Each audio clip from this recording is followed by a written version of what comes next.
पिता का पत्र, जिसे पढ़कर बेटी की जिंदगी बदल गई।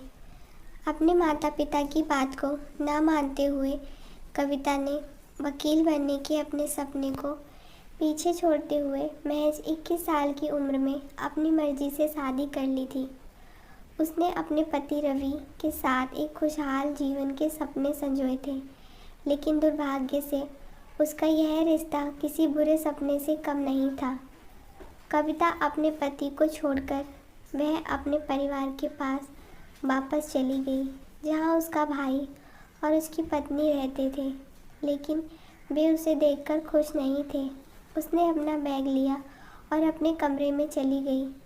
अपने कमरे में सब कुछ बदला हुआ देखकर उसे बहुत हैरानी हुई। यह सब देखकर कविता रोने लगी और भागते हुए अपने पिता के कमरे में चली गई, जिनका कुछ साल पहले निधन हो गया था।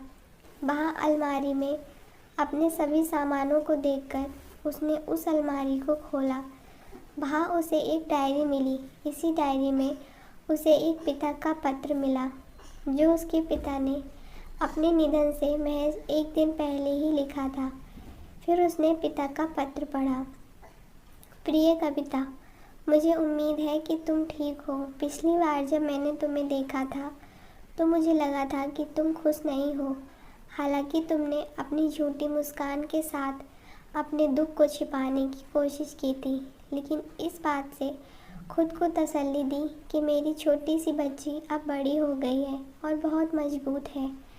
कविता बेटा, मैं तुम्हें बताना चाहता हूँ कि मुझे तुम पर बहुत गर्व है, लेकिन हमेशा याद रखना कि दूसरों को खुश करने के लिए तुम्हें अपनी खुशी का त्याग करने की ज़रूरत नहीं है। मुझे बस इस बात का अफसोस है कि तुमने अपने वकील बनने के सपने को पूरा नहीं किया। अभी भी देर नहीं हुई है मेरी बच्ची। मुझे तुम पर पूरा भरोसा है कि तुम अभी भी इसे पूरा कर सकती हो। मैं उम्मीद करता हूँ कि जल्द ही तुमसे फिर मुलाकात होगी। मेरी प्यारी बच्ची, सदा खुश रहो और अपने परिवार का ख्याल रखो। तुम्हारे पापा।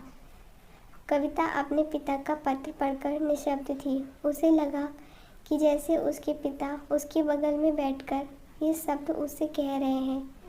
उसके आंसू दृढ़ संकल्प में बदल गए। उसने दीवार पर अपने पापा की तस्वीर को देखा और कहा, धन्यवाद पापा, मैं आपको कभी निराश नहीं करूँगी।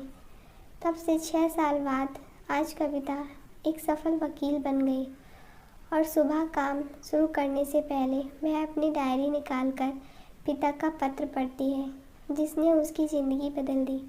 दोस्तों, आपको ये वीडियो कैसी लगी हमें कमेंट बॉक्स में ज़रूर बताइए, और चैनल पर पहली बार आए हो तो चैनल को सब्सक्राइब कर दीजिए। वीडियो अच्छी लगे तो लाइक ज़रूर कर दीजिएगा। वीडियो को लास्ट तक देखने के लिए धन्यवाद।